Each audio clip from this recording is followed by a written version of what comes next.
morning, everyone. Thank you for joining us for today's AABPA presentation.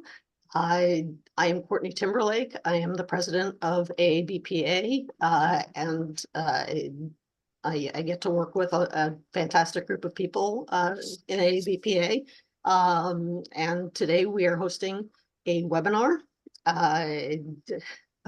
about some topics that have been bugaboos with the federal budget process for a number of years, and we hopefully will give you guys some interesting and thoughtful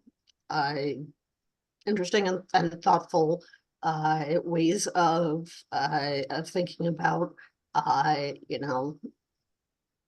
about the budget process or lack thereof. And we hope that you will ask lots and lots of questions for our presenters, because they're all a terrific bunch of people with lots and lots of experience. From a logistics perspective, I'm going to start by asking each panelist to share a bit about themselves and give us an intro. Molly, can we start off with you?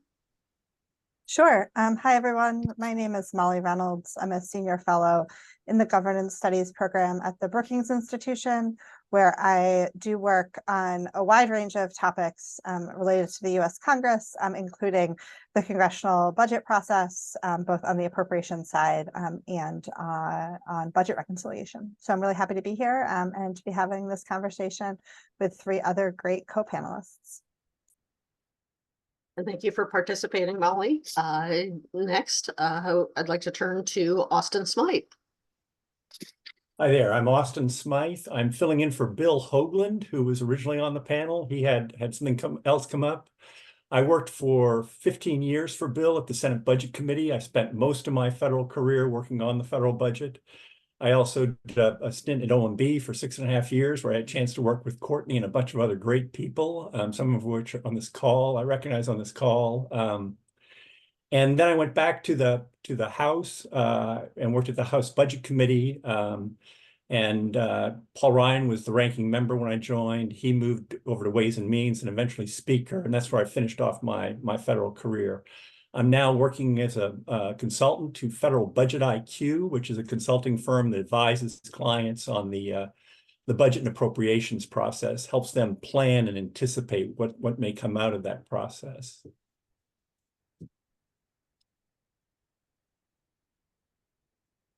Great, thank you. Next, I will turn it over to Mike. Hey, good morning, everyone, and thanks for having us. My name is Michael Phelps, not the swimmer, a little shorter, but I can swim. But I am the budget director here at the U.S. Department of Commerce. I've been here for a little over 12 years. Prior to that, I spent 33 years in the United States Air Force. I'm retired as colonel in 2011. My last job was the CFO of Air Combat Command, or the Combat Air Forces of the United States Air Force, down in Langley, Virginia, down in Hampton, the Hampton area. Prior to that, was the budget director for Air Mobility Command out at Scott Air Force Base. So you see the cargo planes, air refueling, those type of operations, was associated with that. 3 Pentagon tours in Air Force budget, and one of those tours, I was also the military assistant or chief of staff to the Air Force comptroller. So bring, along with colleagues that I'm on this panel with, I bring primarily an operational background in terms of budget operations and stuff to this the panel. And it's a pleasure being here with them and having a chance to talk with you. Thanks, Courtney. Thanks, Mike. And last but definitely not least, Alan Fruman, your turn, please. Hi, I'm Alan Fruman. I'm a proud escapee from Capitol Hill. I worked on the Hill for not quite 40 years. I began my service in 1974, and coincidentally the year of the enactment of the Congressional Budget Act of 1974. I was a little too young and new at the time to realize the significance of what was going on. I did note, however, that two longstanding parliamentarians on each side of Capitol Hill decided with the enactment of the Congressional Budget Act to retire. Was this a coincidence? I don't think so. I think they knew, and I'm speaking of Louis Deschler, who had served as a House parliamentarian since 1928. On the House side, on the Senate side, Floyd Riddick, who was the parliamentarian, had been in that office since 1949. Whether they knew it or not, the procedure world was changing. It was changing substantially because of the enactment of the Congressional Budget Act. Other things were going on then. The previous year, Congress had enacted the War Powers Resolution over Richard Nixon's veto, and Richard Nixon himself resigned the office of the presidency in 1974. But I think the enactment of the Congressional Budget Act of '74 was by far the most significant event of that Congress. I served as Senate parliamentarian, retiring in 2012, and I'm thrilled to be in retirement. Great, thank you. And now we're going to try a format here for this presentation. So a little bit different than some of the ones that we've had in the past. So Molly will start things off, providing some background, some historical info, and then we'd like our other panelists to chime in and amplify, add to Molly's thoughts. So Molly, it is all you. Take it away. Thanks, Courtney. So what I'm going to do to start us off is try to put this conversation in some broader political and historical context. My other panelists and many of you have yourselves some of that historical experience yourself. But what I want to do is try to help explain how I see how we got where we are today in light of broader political trends over time. And so my central point here that I want to make to get us started is that changes in the broader political and legislative environment in Washington mean that the appropriations process in particular, but also I'll talk a little bit about reconciliation, but those processes are being asked to bear much more of Congress's political conflict than they have historically, and frankly, were designed to do. They were not designed to be sort of the only way that Congress kind of has out its political fights. This is true both between the parties, so between Democrats and Republicans, but increasingly within the parties. So I think if we look at kind of certainly the experience of this year for Republicans, especially in the House, but even going back to several other recent years for both parties, we can see the appropriations process and the decisions about how to use reconciliation as primary sites of intra-party conflict. And so all of that, kind of loading all of that political conflict onto the budget process, for me, really helps explain kind of the dysfunction that we see. And so a couple of examples of kind of where and how we see this to get us started. So one involves the increasing, now more or less exclusive use of omnibus spending bills to complete the appropriations process. This, to me, is largely due to the fact that it's increasingly difficult for the majority party in both chambers to bring individual spending bills to the floor. Why this is varies a little bit across the chambers. In the Senate, it has a lot to do with the need to get to 60 votes and our era of narrow majorities, and the fact that it's difficult to build individual 60-vote coalitions on these pieces of legislation.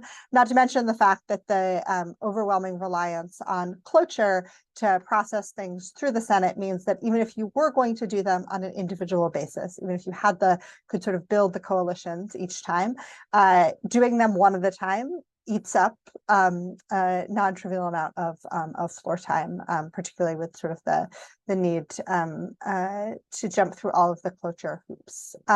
In the House, we've seen over almost the past decade a real challenge in processing individual bills that involves the use of amendments to the bills on the floor. So when we had a more open amendment process on on House appropriations bills, we'd also see them sort of get hijacked by members wanting to try and make political points with their amendments. And even now, and again, you see this year, you see this in several recent years, instances where even when we have a structured rule, so there's more control on the part of House leadership over which amendments are able to be offered, that we still see a lot of political conflict involving these amendments that can derail the progress of individual bills. And this all sort of sits in the broader environment of narrow majorities. So, you know, this Congress, last Congress, both chambers, the majority party has enjoyed an exceedingly narrow majority with little room to maneuver. And so when you have the spending bills bearing all of this conflict, they then also become the place where some of those intra-party difficulties become most acute.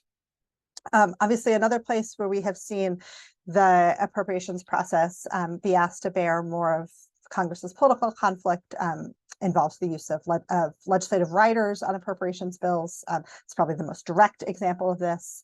I would also say that sort of the evolution of shutdown politics over time illustrates this well. So if we look back at, say, the 1995 and 1996 shutdowns, those were largely around kind of macro budgetary conflict. There were specific policy differences, but it was about sort of the overall big fights about the overall size and scope of the federal budget. And then over time, we've seen shutdowns be much more about sort of very specific issues that some element of the one of the parties in Congress has chosen to use the appropriations process to have that fight about. So think about the 2013 shutdown over the ACA, the 2018 shutdowns, both the sort of short one in January and the much longer one at the end of 2018 into 2019, which in different ways were about immigration and the border.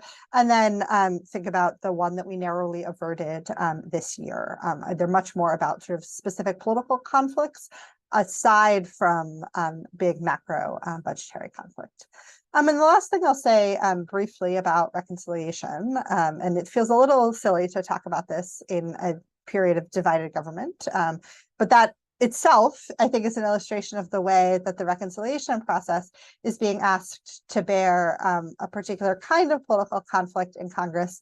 And by that, I mean, it has increasingly become this tool for a majority party under unified party control to advance its policy, its sort of party defining policy priorities. And so it has moved far away from the vision of deficit reduction. Indeed, we have seen several sets of reconciliation instructions which are explicitly deficit increasing.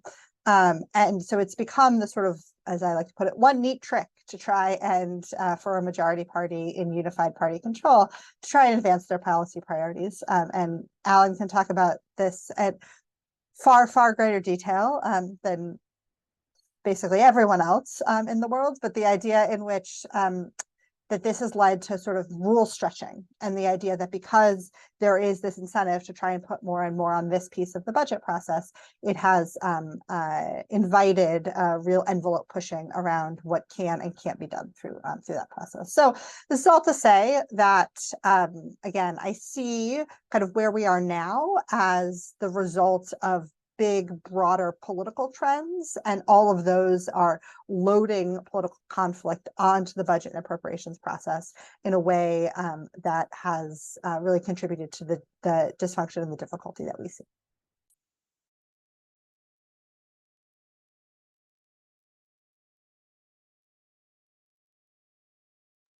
Great, thank you.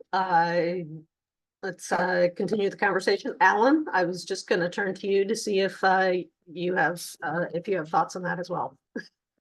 Well, one personal note in passing, I've been delighted to see Austin Smythe on these calls. I had decided in my mind that Austin's career on Capitol Hill went back a few years before he actually joined the Senate Budget Committee. But I can't think of any human being with a more extensive practical knowledge, both sides of the Hill and the administration, on the congressional budget process. So for those of you who follow this sort of thing, never let Austin out of your sight. Okay. I'd like to comment, well, there's so much to say from the standpoint of what I did for a living as Senate parliamentarian and the Congressional Budget Act, and what the act has meant for the way in which things do or don't get done on Capitol Hill. I will say that, like so many things that start with good intentions, those intentions can sometimes run off the rails. I do continue to defend the budget process in the same way that I defend the Senate's filibuster. Interesting processes in the hands of people that are elected by the voters, with the hope that those people would behave as responsible adults. I defended the filibuster for years as a reasonable tool in the hands of responsible adults. However, we've seen some abuses there. Likewise, I've defended the Congressional Budget Act in most of its iterations as a useful tool, certainly on the Senate side, a useful tool to structure government budgeting generally, and to provide with the reconciliation process a path for the Senate, at least, using a majority to enact meaningful budgetary legislation. And I mean meaningful budget legislation, not everybody's favored policy agenda. I'm aware that Karen Coons is on the faculty at West Virginia University. I don't know how many folks participating today have roots in West Virginia, but Robert C. Byrd, the conscience of the Senate, was, shall we say, both excited and horrified at the prospect of the Congressional Budget Act and what that meant for getting things done in the Senate. And over the years, that amendment to the Budget Act, known as the Byrd Rule, which is designed to police the abuse of the reconciliation process. And Molly spoke of the reconciliation process and the fact that over the years, Congress has defaulted quite often to the reconciliation process to get anything done whatsoever. And this is a tool that's useful when you have unified government, when both houses of Congress are controlled by the same party, with the president of that party. And to a certain extent, those individuals, those entities look at the budget process, look at reconciliation as a yeehaw, let's get out of policy jail free, and let's do all sorts of remarkable things that were not intended to be done in a reconciliation bill. On a personal note, in 1993, Bill Clinton was elected presumably on a platform of reforming healthcare, and he tasked his wife with getting healthcare through Congress. And early on, oddly enough, Senator Byrd came into my office and said, Clinton administration would like to use the reconciliation process to enact Hillary Care. What do you think? And I said, well, I'm sure there are some discrete budgetary aspects of Hillary Care that possibly can qualify under reconciliation. But as I understand an attempt to reorganize 1/7 of the American economy, I was suspicious that there might be one or two moving pieces involving non-budgetary legislative structure. And so I expressed my skepticism to Senator Byrd, and he took that answer to the White House. And guess what never came to the floor in that Congress? Hillary Care, in part because Senator Byrd told the administration, reconciliation will not work. You can try it, but it will not work.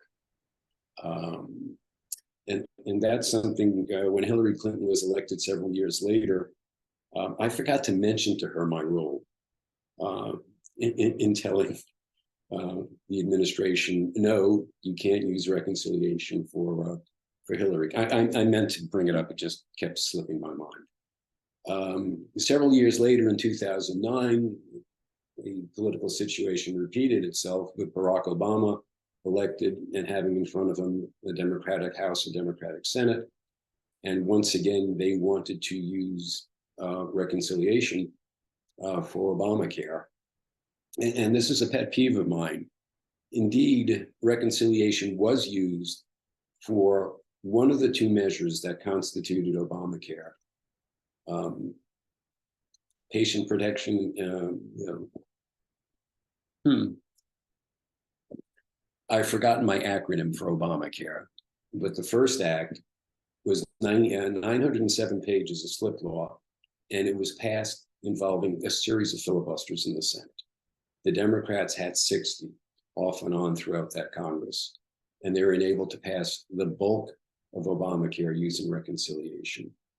A follow-up bill comprising of about 45 pages was enacted using reconciliation to clean up some of the publicly embarrassing provisions in Obamacare.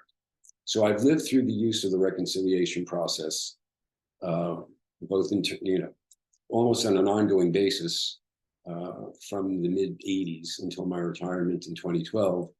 But the two battles that stand out for me were Hillary Care falling by the wayside because, first of all, they didn't have a filibuster-proof majority. They needed reconciliation. And the advice to the White House from Senator Byrd via me was you cannot use reconciliation for Hillary Care. It won't work.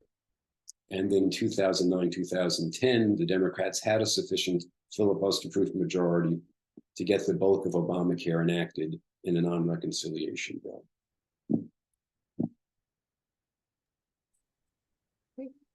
Austin, do you have anything you'd like to add to that? It was the Patient Protection and Affordable Care Act, I think. Yes. What Yes, thank you, Austin. You're I still probably shouldn't remember, but I do remember it. A couple of comments. I would say I thought Molly's overview was very good. Initial comment is when I was in the Senate, Alan and another individual served as parliamentarian, a guy named Bob Dove, just gave me a tremendous appreciation for the institution. And I think things that really frustrate people, like the filibuster and why it's so hard to get things done in the Senate. I got a full understanding of how important the institution is in our form of government. So just, and I learned a great deal from him during those years. A couple of comments. I mean, I think that this past year has been extraordinary. We've seen a speaker removed for the first time. The budget is all tied up in knots and so forth. But I would argue that while the heat is a lot hotter than it's been in previous years, the Congress has routinely operated under CRs. I think it's, instead of being the exception, it's the norm. I mean, we rarely get our appropriation bills when I was working for Congress, rarely get them done. I think that it was either 1995, maybe 94, the last time all 13, I think, then bills were done by the beginning of the fiscal year. So I think just the conflict on the budget, when I started up on the Hill, I started at basically the beginning of 1984. And the budget was already a pretty controversial topic in the 80s and 90s. So I don't think this is anything new. The other observation I make, I think that Molly touched on, was that how closely divided our government is. I mean, we've got the House, I don't know, I think it was a 4-seat margin. I think with Santos removal, it's a 3-seat margin with a majority party that isn't able to exercise the discipline to kind of hold together in the House. And the House is a majoritarian institution. It runs with the majority controlling things. So the fact that that's kind of broken down and it's having difficulty shouldn't surprise us. And the Senate, on the other hand, is 51-49. And I think there was a vote yesterday where Harris broke the record on ties for a vice president. So it shows how closely divided our government is. With no question, the process is sort of more stymied, more tied in knots than it's ever been before. But I think some of that is from our form of government, which I actually think is a strength in terms of our current form of government, which makes it a very frustrating and difficult process to get through these things. But I think the great strength of our government is it disperses power. Power is not centralized, and that's terribly frustrating for when you're working on this process, whether for me, whether I was at OMB, whether I was in the House, whether it's in the Senate, it's terribly frustrating. But I think it just gave me appreciation. That is a strength, not a weakness, that power is dispersed and people have to come together. And I would make one other observation is that despite these shutdowns and all this trauma that we go through, eventually Congress figures it out. They figure it out and the administration figures it out. They figure it out in the most messy way possible. And usually do it through either shutdowns or CRs and at the last minute with large bills. But the practical effect in the past has been Congress has ultimately figured out. And then I would just make one other comment that I think is really unfortunate. I think most of the focus is on Congress, but I think it's unfortunate that presidents, starting with President Trump, now routinely miss the submission of the budget by the deadline. And I know there are excuses about, well, Congress hasn't gotten their jobs done and it's too hard to get it done. But Congress in past years didn't get its job done. And it was the exception prior to really sort of starting in the Obama administration, but President Obama met the deadline. But previous to President Obama, presidents generally met the deadline except their first year, which was impossible because they weren't able to submit it on time. That's the thing I wish we could get back to, where the president would submit his budget on time, because that is a critical piece in this whole equation, and it just slows everything else down when the president's budget isn't completed on time.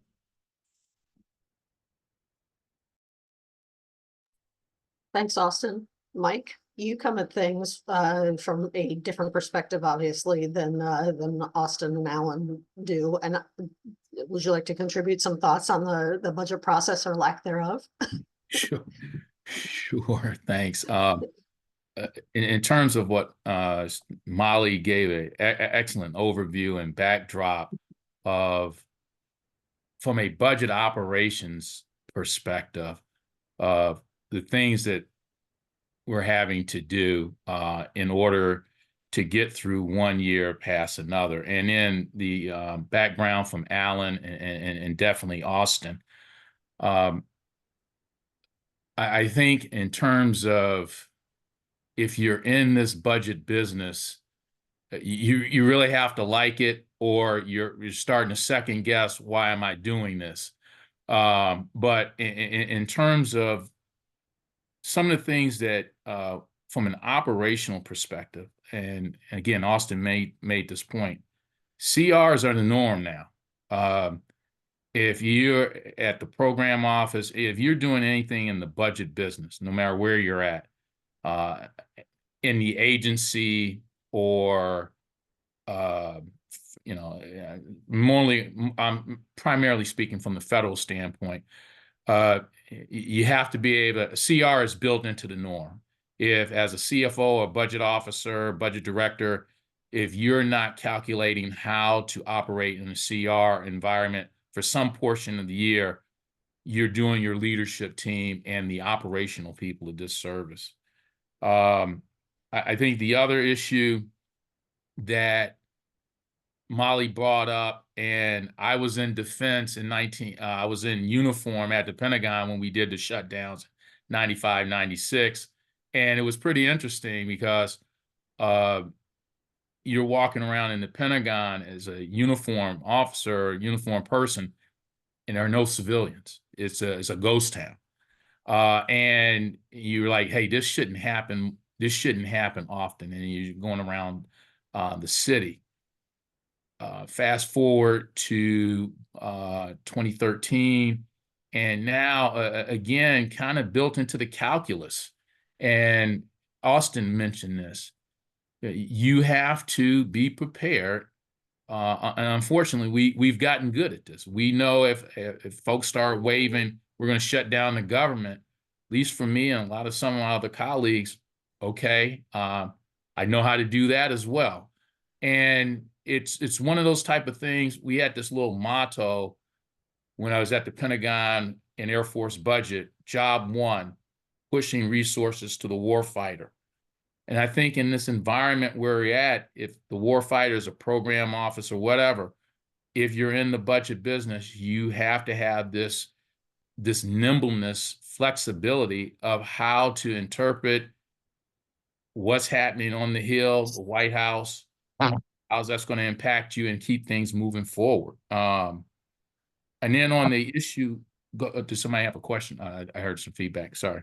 I think the other issue that we've seen during the Trump administration, and Courtney, you and I talked about this when you were at OMB, for those that are part of the business, we came up with the understanding we had this firewall between defense and non-defense. We saw that firewall breached. I mean, that used to be sacrosanct when I was coming up in the business. And so I think over the last 10 years, we've seen a lot of historical things. I can't match some of the things that Alan and Austin and Molly were talking about, but just from a day-to-day operational thing, shut down CRs, firewall breach between defense and non-defense. I think budget reconciliation, although good, and this is a personal view as a budget director, some of the things that this administration, and this administration has used budget reconciliation quite heavily to get a lot of money and a lot of things done for the nation, right, wrong, and different, regardless of your politics. The however is, as we find ourselves in the last 14 months of this administration, and as Austin pointed out, we're in divided government. We're back to the normal business as usual in the budget business. And certain folks in the on the political side are having a hard time. The budget justification when you're going through the normal appropriations process is a tough business. It's a contact sport, and it's a lot different than the budget reconciliation. So as we're working right now, as Austin said, on the Hill, to enact 2024 appropriations, it's under the normal order. Not much is going to happen. The climate's not there for budget reconciliation. So just from an operational standpoint, a lot of uncertainty. But again, at the end of the day, at the 11th hour, everything does come together. And so I have this term that tell folks that I picked up from my days over at the Pentagon. We're counting on our political leadership to come through, but it's one of these things you have to be comfortable with being uncomfortable and trust in the fact that no decision is going to be made before it's time. And but it'll all come together. Courtney, I'll send it back to you. Yeah, thanks, Mike. I am now going to hand the ball off to Molly, if she would like to pose some questions to the folks who have just told us about the trials and tribulations of actually getting a budget done, not just on time, but just getting a budget done, period, which seems to be obviously difficult. So Molly, I will hand the baton back to you, and it is all yours. And one of the things that we are trying in this webinar as we go along is trying to make this more interactive, and including the folks who are listening in. So please, folks, speak up if you have questions. If you're not comfortable asking the question verbally, you can put it in the chat, and we will get to your questions. So Molly, would you like to take it away? Sure. I mean, I would love to turn to audience Q&A sooner rather than later, because I think the most useful version of this webinar is where you all in the audience let us know what would be useful to be talking about. And so I think you can either raise your hand if you want to ask a question directly, or there's the ability to put it in the chat. But one thing that I think would be sort of maybe useful that all three of you touched on that I'd love to hear more about is sort of what are the consequences of kind of not just the sort of nature of a CR, basically how long it takes Congress to get through this process every year. So thinking about, what does it actually mean when we get to a point where we are right now, where there's this like mad dash to the finish line. So thinking both about kind of the operational pieces of a CR that maybe Mike, you were talking about, but Austin, maybe you in particular, thinking about what does that mean for kind of how does Congress negotiate in this sort of like rushed environment, that sort of thing. So just maybe talk a little bit more about that. Congress needs a deadline. I mean, in terms of when I was in the Speaker's office, or when I was at the House Budget Committee, we negotiated some bipartisan agreements and so forth. And Congress always needs a deadline. For us, and the last one I worked on was the omnibus appropriations bill we did in 2018, which I think was done in March. The deadline was we weren't going to be able to pass the next CR. Oddly enough, the dynamics then were House Republicans were insisting on a larger defense increase in the defense budget. We were operating under caps, and the defense increase that House Republicans were insisting on were larger than what the Trump administration proposed, although the Trump administration was the source of that increase, which was an interesting dynamic. But I think Congress needs a deadline ultimately.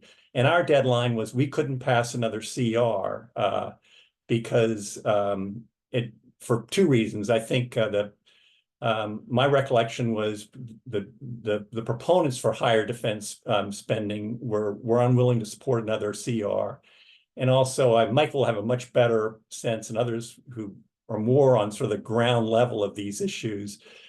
Agencies have gotten pretty well equipped in terms of dealing with CRs. That's my impression. But when you start to run into the spring of the year, when you get sort of past 3, 4, 5, 6 months, even with the anomalies in a CR, the CR starts to really disrupt things. And I think particularly for the Defense Department, that was the impression we had, was just going on continually with the CR was a problem. So Congress ultimately needs a deadline. I mean, they'll have one. They got a dual deadline now, and I think January 19th for, I believe it's 4 of the bills, and then February 2nd, ironically or not ironically, which is Groundhog Day for the remainder of the bills.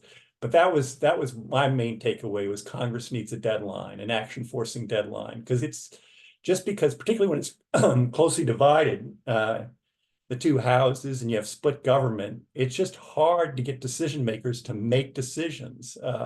And it's not just one person who decides. You need to bring together several people, and you got to get them, and they don't agree on these issues, and you got to get them on the same page and get them to agree. And that's a challenge.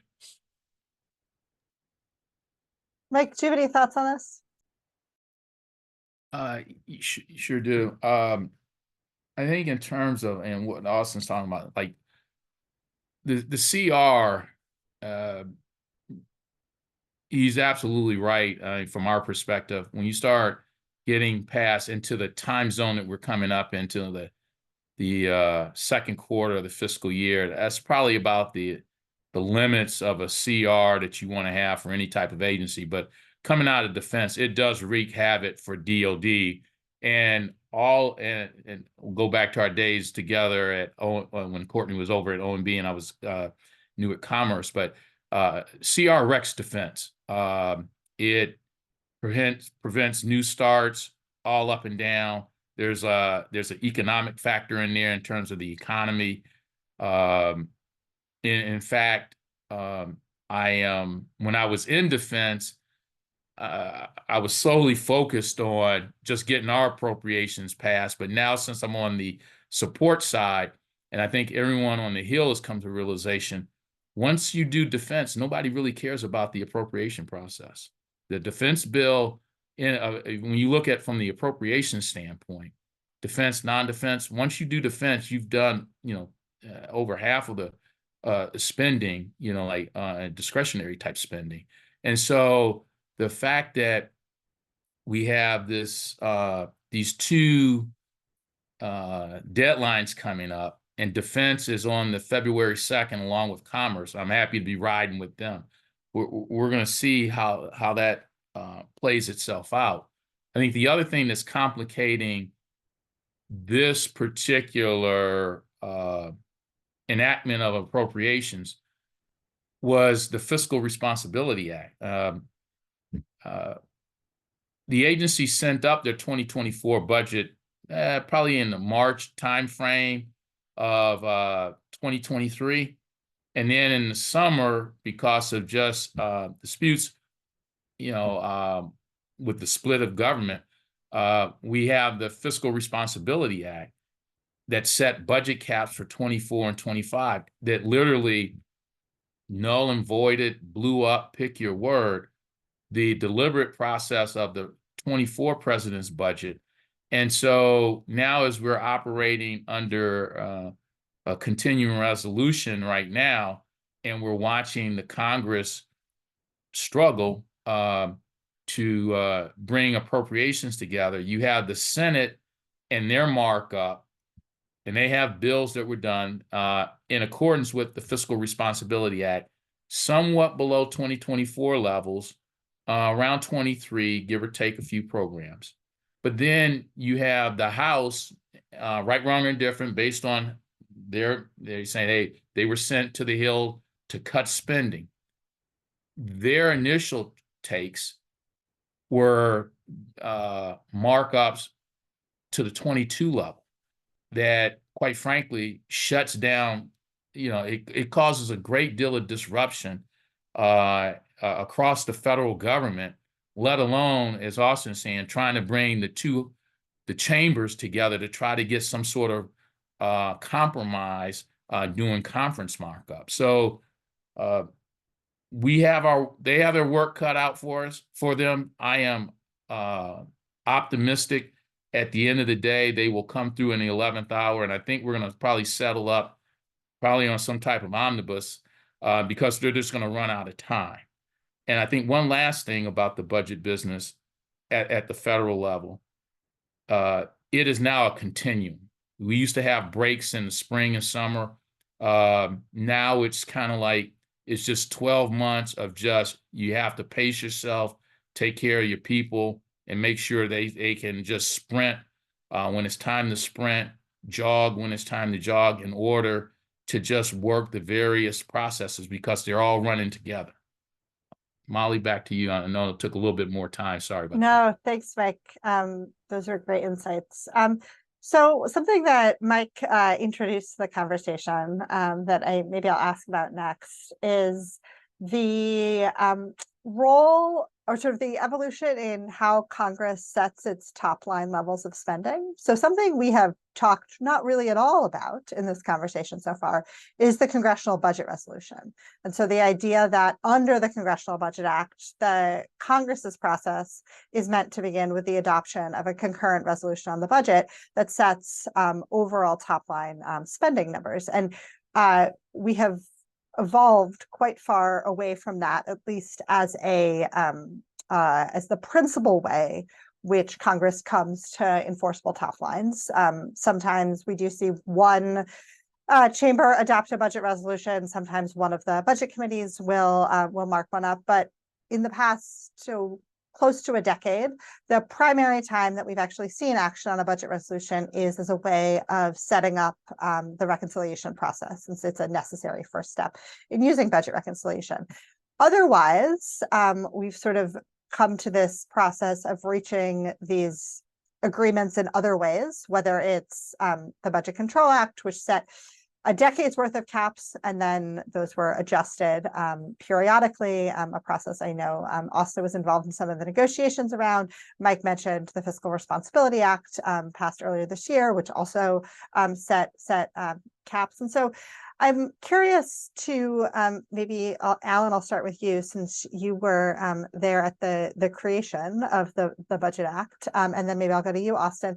Sort of what role do you think the erosion of the budget resolution as a part of this process has played?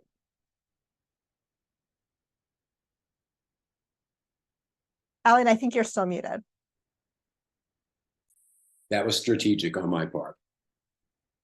My comments not meant to be heard.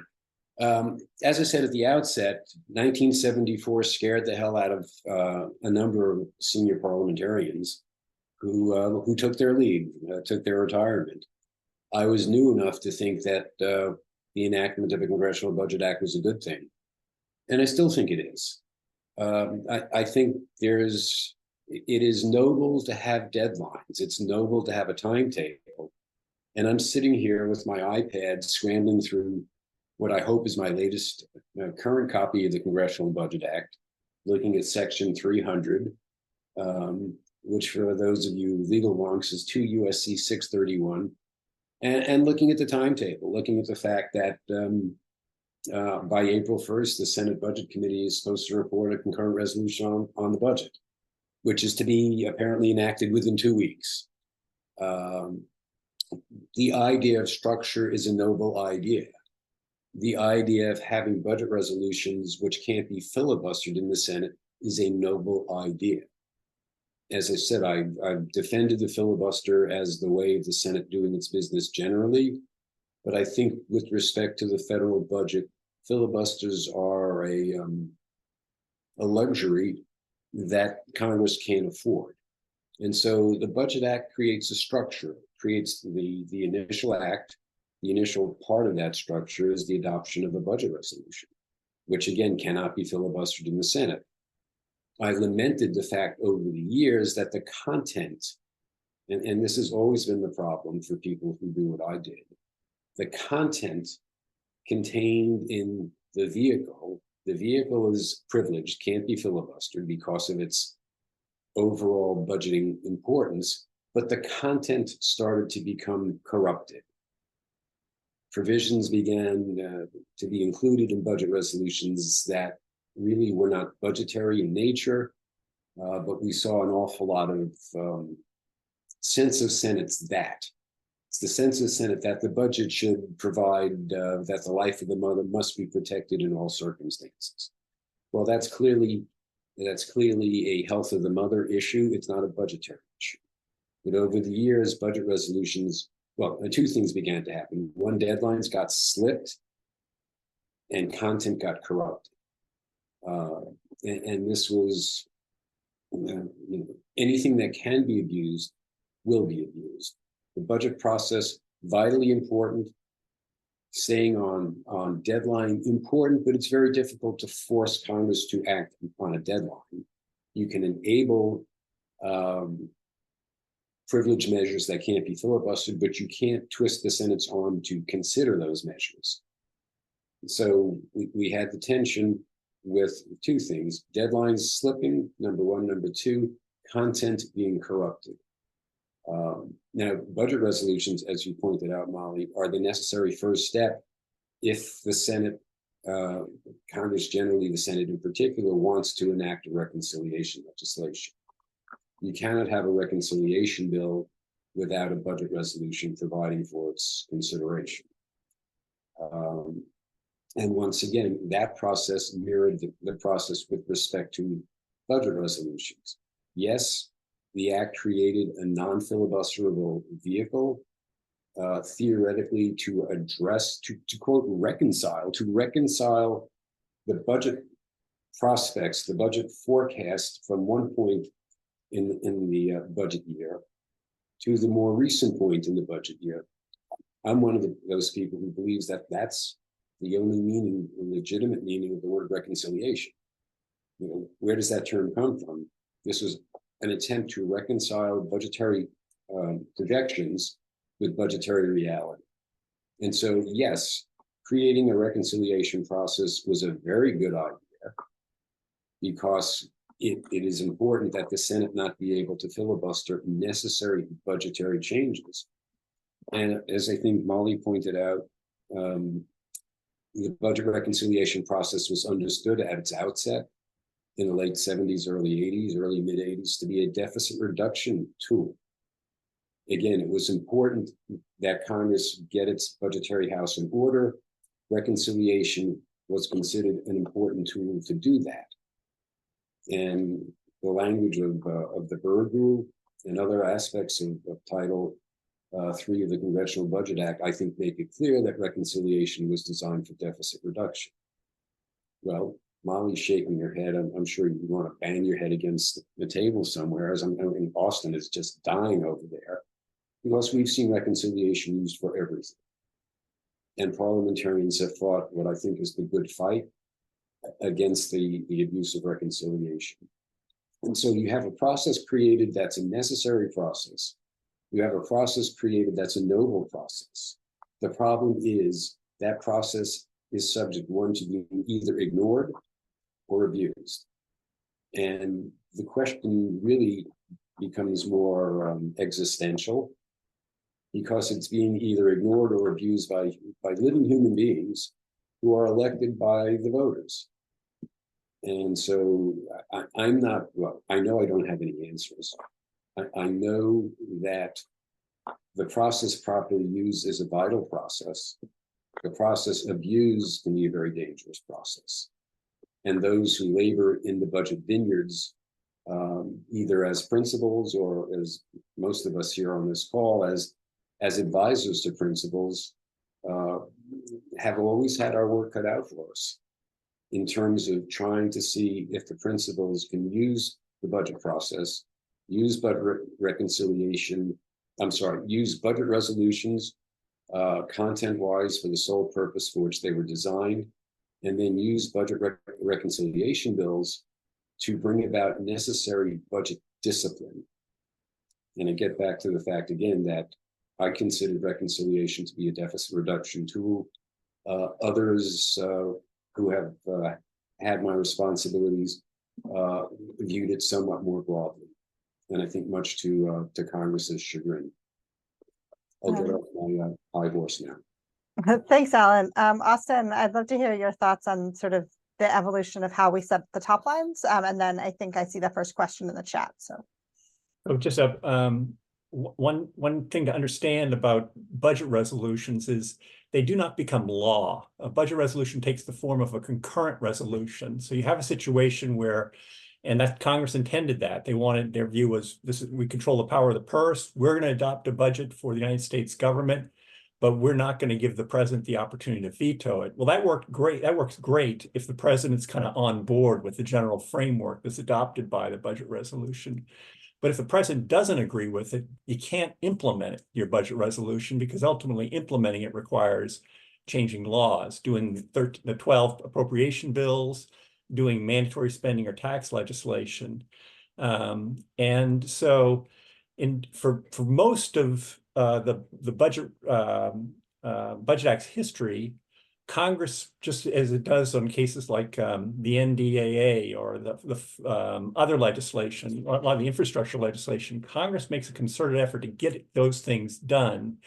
And that was the experience until the late 90s. And I think that that started to break down in the late 90s. But up through the 80s and 90s, the Congress would get a budget resolution resolved, would get a conference agreement on it. That would set the top line, and there would be reconciliation instructions. Some of those reconciliation instructions, by the way, pardon me, bills were bipartisan. The 1997 legislation, which had two reconciliation bills, one which was the Balanced Budget Act of 1997, which led to a balanced budget along with a really strong economy, and also the Taxpayer Relief Act was the other reconciliation bill that was done. And that was worked out as a bipartisan compromise between a Republican Congress and a Democratic president, President Clinton. But starting in the 90s, the budget resolution starts to kind of break down. It's getting done, and Congress gets out of that habit of doing it routinely. And then kind of getting into the 2000s, and then really starting, and it wasn't new for Congress to establish through statute something to override the budget resolution or take its place. The Omnibus Budget Reconciliation of 1990, the Budget Enforcement Act, included caps, actually 3 caps, one on defense, one on international, and one on non-defense. It sort of set the framework for 5 years, and I believe those were extended in 97. So Congress already sort of departed, but starting in 2010, at that stage, my impression from looking at it, and I've gone through the history really carefully, but just sort of thinking through it, is the budget resolution ceased to really set the top line, with maybe the exception of when President Obama came in and had unified control. It set the top line. And instead, reconciliation became a process the budget resolution just became a process to trigger a reconciliation bill to get under unified control when one party had the House, the Senate, the presidency to get their agenda through in reconciliation bills. And since then, we've had through either the Budget Control Act or various bipartisan budget deals, which have been done in statute. They've set the top line through, since then. So in some ways, the Budget Committee's role and the budget resolution's role of setting an overall fiscal framework has broken down, and it's become instead a means for the majority party in the Congress to implement its agenda instead of setting and I think one of the things I personally think that a change ought to be made is considering having the president sign the budget resolution, but a scaled back budget resolution. And I would include the debt limit in that, because the debt limit is something that needs to be done. It's a key part of the fiscal picture. I do think, I don't want to get into technicalities here, but I'm looking at Alan Froome, and I do think there's a lot of rulemaking that the president shouldn't be in law. And I think there's a way of handling that. I'm not going to get into that right now, but I do think that there ought to be, my own view is the budget process ought to be modified to bring the president in at the beginning of the process to get an agreement on an overall fiscal framework and make him part of that by making it law, and hopefully providing a means and an incentive, I think, for an administration, if you include the debt limit in it, to get it done. For them, they would see a value in terms of getting that done.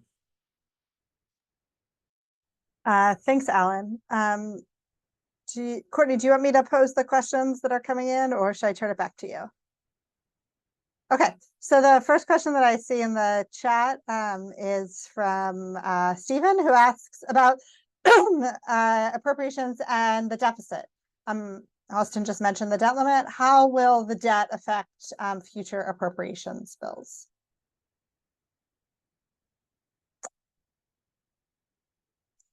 I'll say to start just that on the whole, the discretionary appropriations process is not the primary driver of the debt.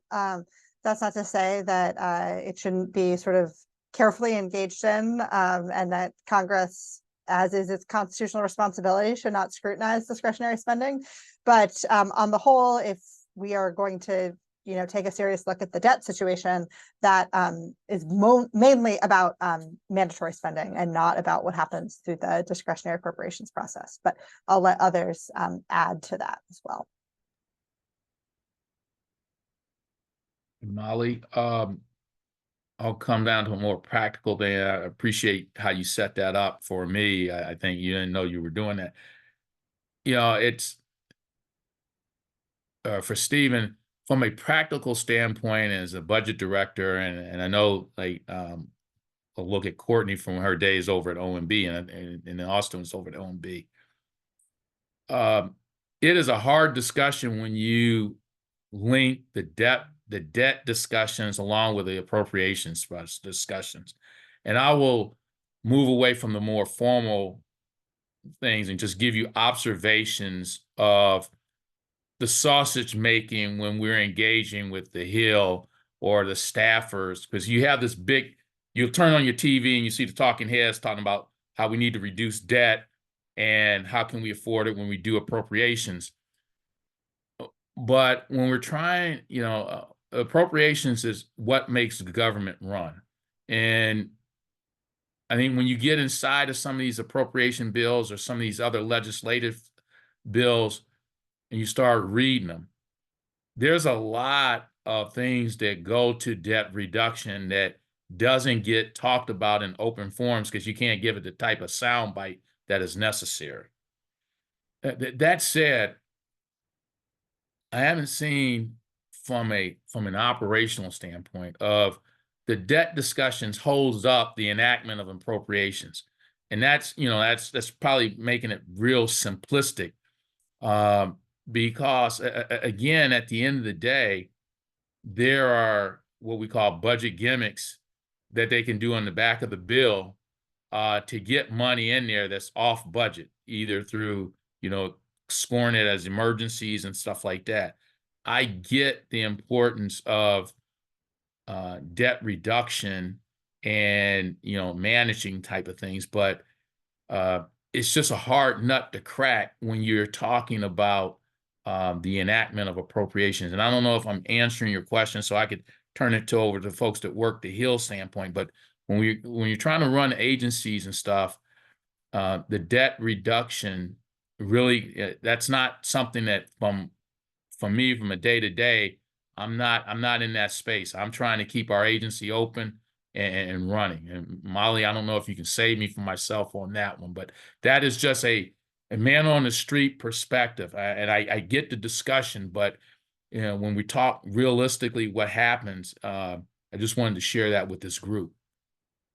Yeah, I'll let Alan and Austin come in a second if they want. But one thing that you mentioned, Mike, that I think is really useful, at least in understanding sort of the situation this year. And some years this is what happens, and some years it's not. But there was this very explicit political linking of the debt limit and, excuse me, discretionary appropriations, excuse me, caps this year. And so to the extent that we had this debate about sort of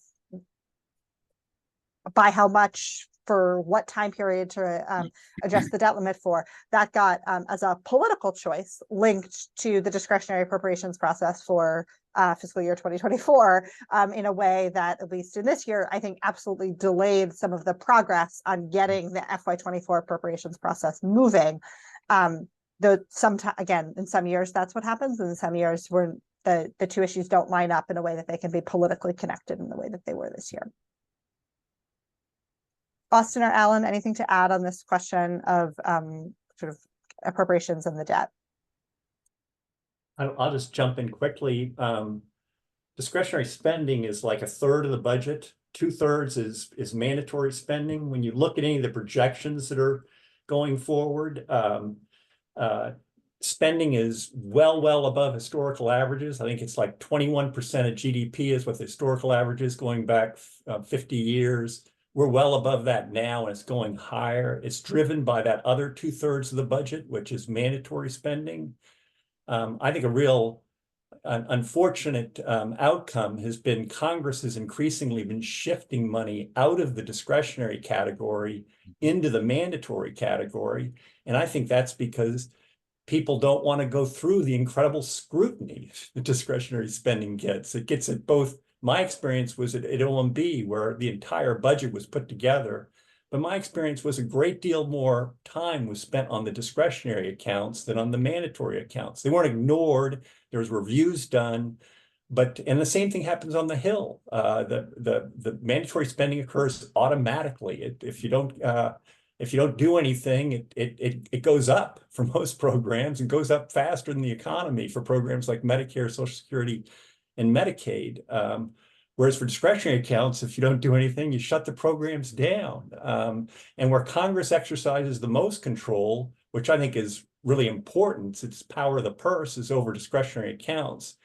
And so unfortunately, in my view, instead of focusing on what's driving the spending in my mind, which are the mandatory accounts, it naturally focuses on, well, what's in our immediate control? And immediate control is our discretionary appropriations, and then also revenues. I mean, I personally don't think revenues were a huge contributor to the problem, but they ought to be part of the discussion, and they're frequently not part of the discussion. Instead, they're extenders done, where Congress sunsets things and they come along and just extend those provisions that reduce revenues. So I think that discretionary spending, I think it's really important in terms of Congress's power to exercise its power of the purse.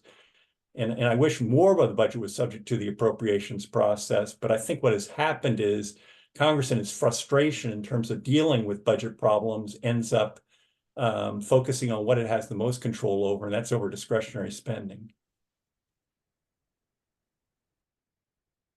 At the risk of being glib, the debt and the deficit really wasn't an issue that parliamentarians had to deal with.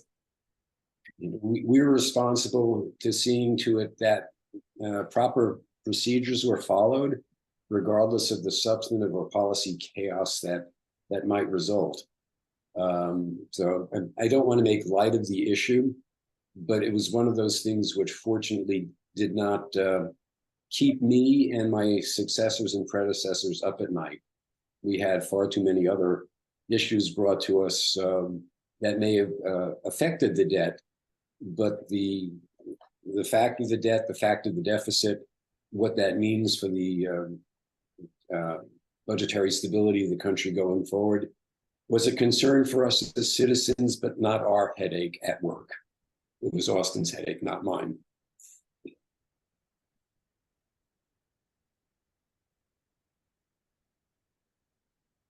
Thanks. There's a comment in the chat about the Gephardt rule for addressing the debt limit. Here's another question coming in though. It says, given the low levels in the house mark and the long CR duration, some interpretations of appropriations law would freeze hiring in many program activities. How should programs be balancing ADA considerations and programmatic risks?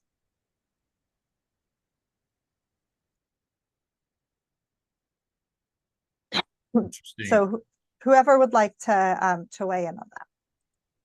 I'm assuming ADA is Anti-Deficiency Act considerations. I'm guessing in this context. Yeah. I'll take the first crack, and then hopefully it doesn't upset folks. I think regardless of the amounts, and again, for Austin and Courtney from their days over at OMB, we lifted quite a while ago hiring, restrictions on personnel. Personnel is based on what you can afford by the budget. And so whatever comes out at the end, and this gets inside of, if you're a CFO and a budget officer, wherever you're at, the key thing is, all right, here's how much money we have, and you turn it over to the leadership team, if it's a political leadership team or the senior career leadership team, and they need to make the necessary leadership decisions and trade-offs based on the dollars that are available. It would be interesting by a show of hands. I think one of the things that I pick up, everyone wants to be in the budget business or hang out with you, policy folks, program folks, whoever, until you have to start making resource trade-offs. And then you can't find a freaking soul to help you out. And so when I look at that question, at the end of the day, on workforce planning, workforce balancing, and things, take a look at what you get at the end when these enacted appropriations come out. Huddle up with your leadership team, and then what we're supposed to be doing, because we tell this to OMB and we tell it to the Hill, we're going to fund our highest priorities, and then we move forward.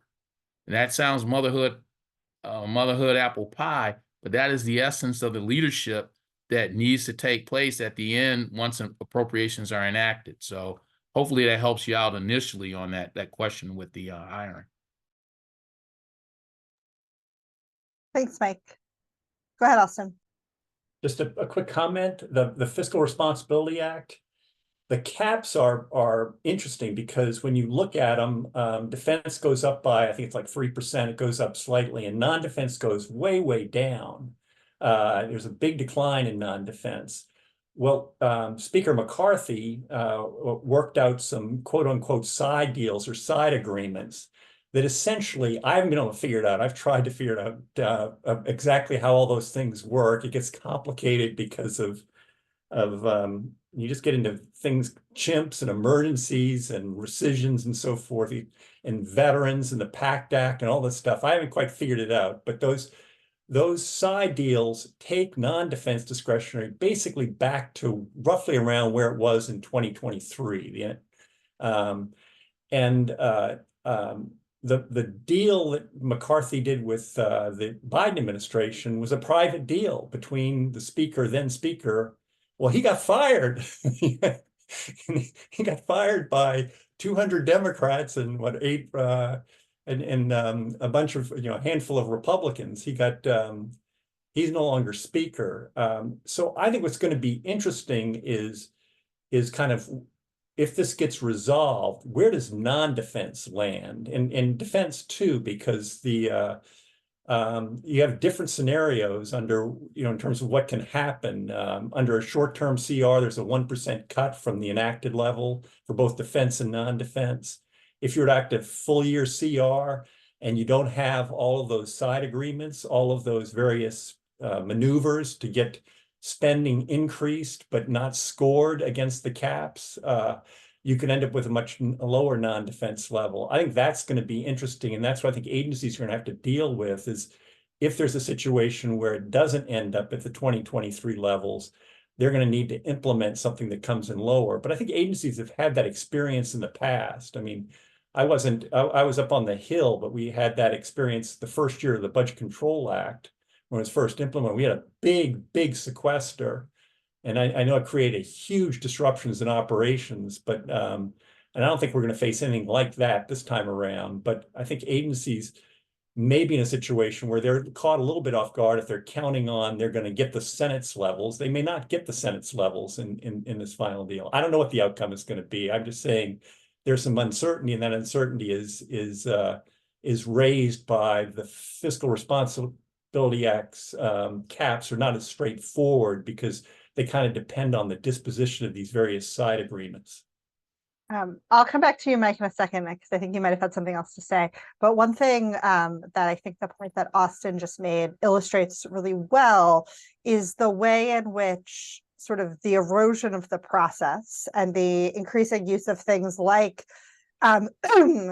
the Fiscal Responsibility Act to set caps with these side deals that aren't actually in law, that as kind of the political situation has gotten more difficult, the degree to which we're relying more on things that aren't necessarily written down in something that people have agreed to and has been either adopted by both chambers in the case of a budget resolution, or something like the Fiscal Responsibility Act where everything is in statute, the harder it is to sort of enforce what the agreements are as the political circumstances change. And so the degree to which I think when we think about why getting away from the process is prescribed by the Congressional Budget Act matters, one of the things we should think about is the degree to which creative ways of doing this, while they can solve political problems, can also be harder to stick to if you don't necessarily have the political support, if the political support doesn't persist, or in this case, if you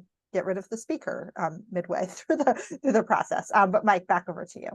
Yeah, Austin, thanks for that little tip, because part of the Fiscal Responsibility Act, Department of Commerce, we have one of the sidebar agreements embedded in our appropriations, $11 billion each year to be rescinded to help, offset some of the spending. It kind of takes me back to that Sunday morning when I'm reading the Fiscal Responsibility Act, because it came out, and I'm reading our bill and I'm reading $11 billion. I'm thinking, all right, I know they were racing to get this out real fast. This looks like a drafting error, because Commerce, we don't normally get that kind of money. And so it wasn't until 2 p.m. because I'm like at home panicking, like, we got $11 billion drafting error, that I get a call from our resource management, from our folks over at OMB, going, hey, look, we forgot to tell you, we put something in your bill, don't panic. And so, yeah, it's all interesting to see how this is going to sort out here in the next upcoming weeks. So again, thanks for your perspective on that, Austin. It took me back to the summertime.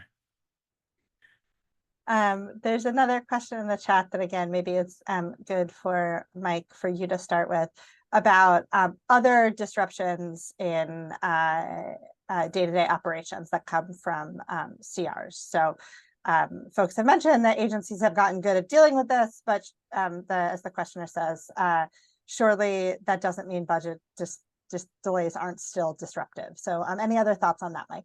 Yeah, I think in terms of when I see that, you're trying to go through a hiring plan, mainly because, you got federal agencies that are going back up to the Hill once it's enacted. They're going to try to get their spend plans approved. People are going to be beaten up, and people have short-term memories here. And this is the outcome of a CR. So you go up and you're talking about, here's what we're going to spend. And then your Senate House colleagues are bashing you on low execution rates. And it's like, well, wait a minute, you're not enacting in time. And then you have a CR, and it kind of disrupts some of the leadership planning in terms of, if you're trying to like bring on people, new programs, it slows things up.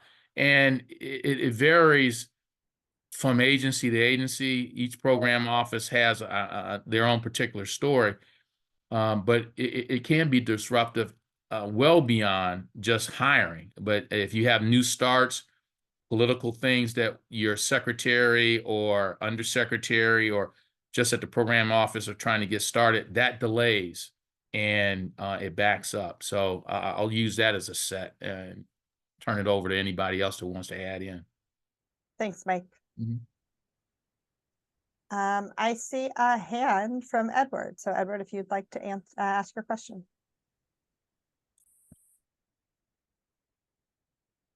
Yes, I'd like to add some things from my personal experience that really show how accurate Michael is talking about. I can remember my time in the early 2000s with CRs.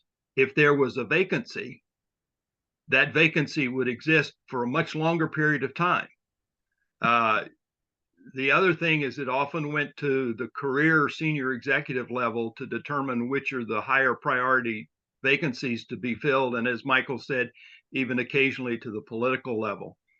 The one other thing I remember about coping with CRs and shutdown threats is on 1-year contracts, we would push back the new contract as far as we could. We might go a month or maybe 6 weeks before it was renewed. It wasn't a big part of money. It was less than 5% of the agency I worked in, but there were two kind of contracts: annual administrative support like IT.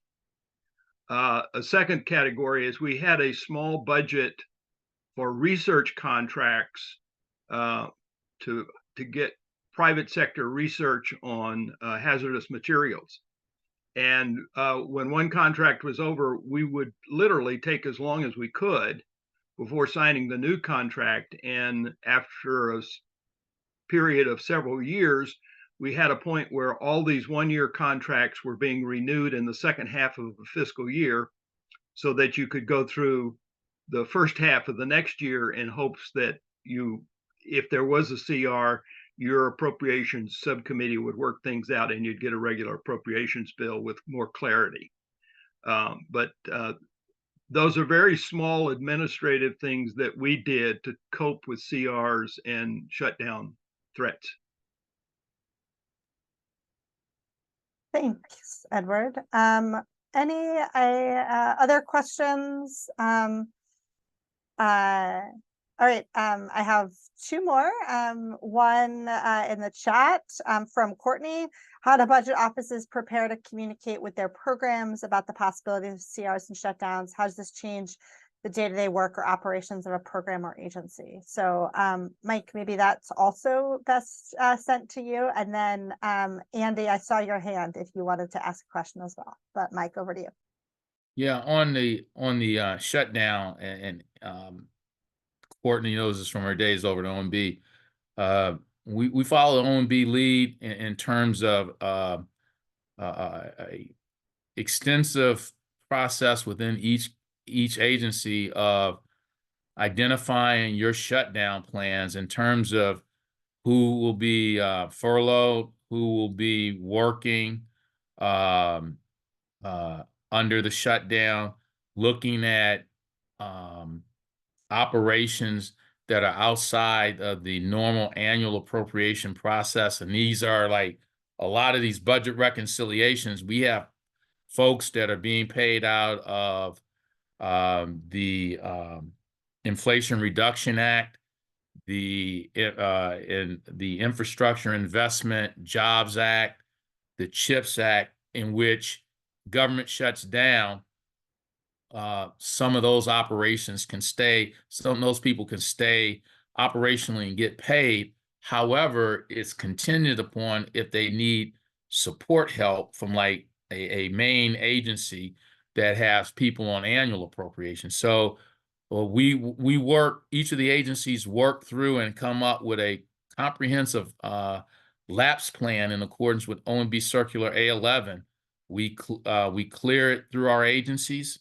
Then we send it over to OMB to work with our resource management office, and more importantly, the OMB General Counsel.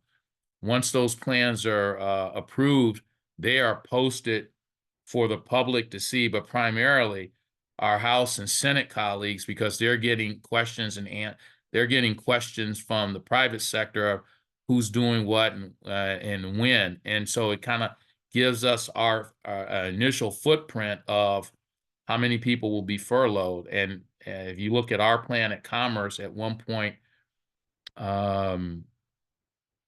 shoot, I think we were furloughing about 85% of our employees doing a government shutdown. And then we would have a section, here's what's continuing.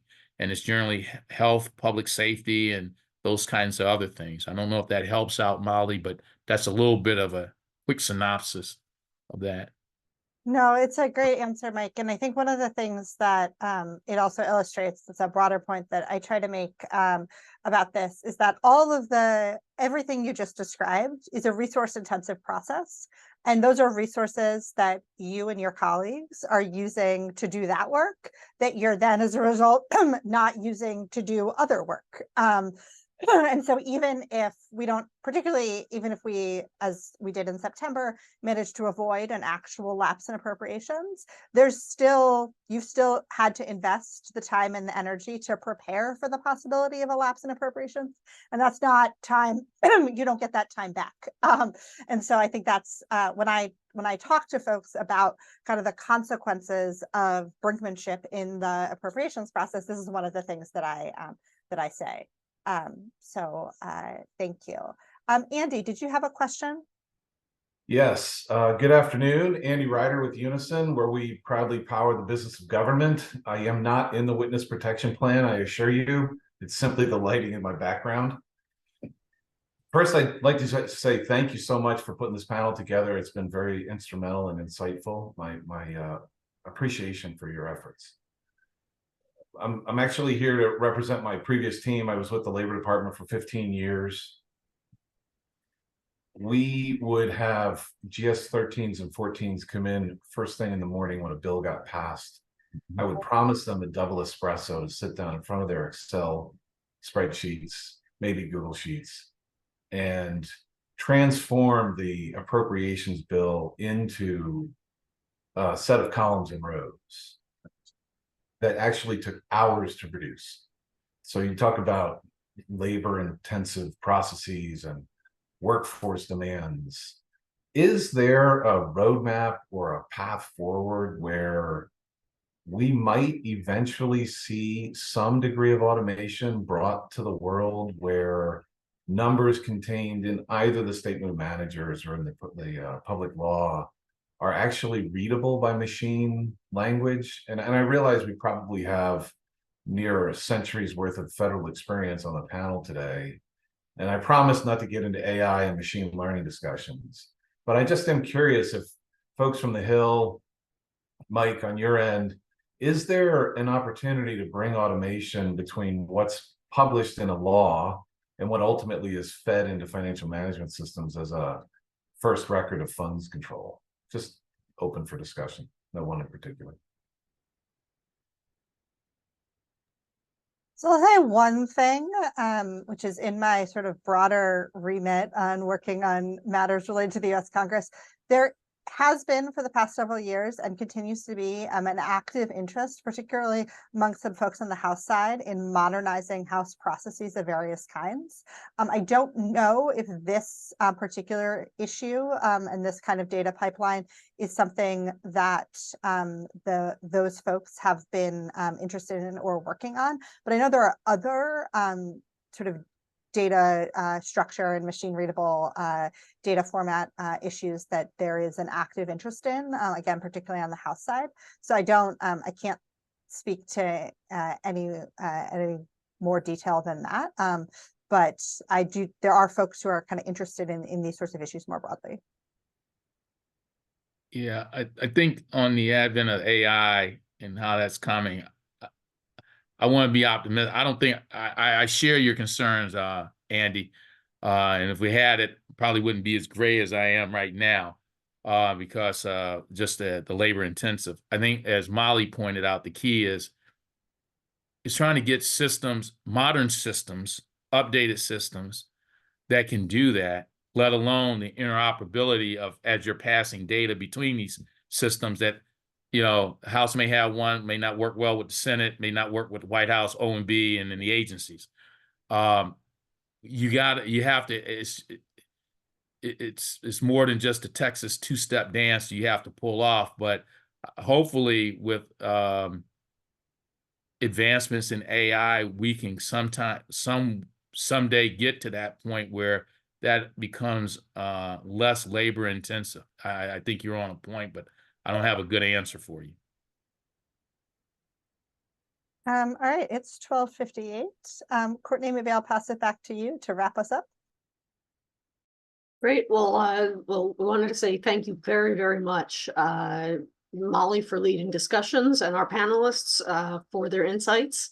And we really appreciate it. We're glad that everybody was able to take some time out of their day, because I know lots of the budget folks who attended this probably have work waiting for them when they get back.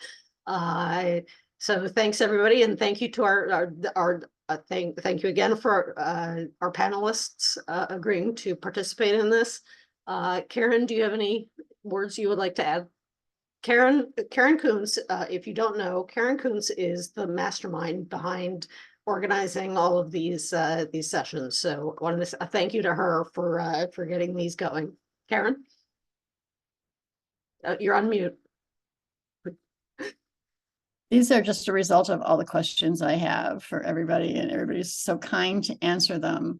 Thank you so much to Molly and Austin and Mike and Alan and Courtney and the committee who put this together. It's been enlightening for me to sit here and listen to the brilliance of you all. So thank you so much. I am grateful. Great, and thanks again to the panelists. It was great to see all of you, and thank you for participating and sharing your knowledge. So everybody, hope you can grab some lunch, and thanks a lot for attending, and we will do these more often.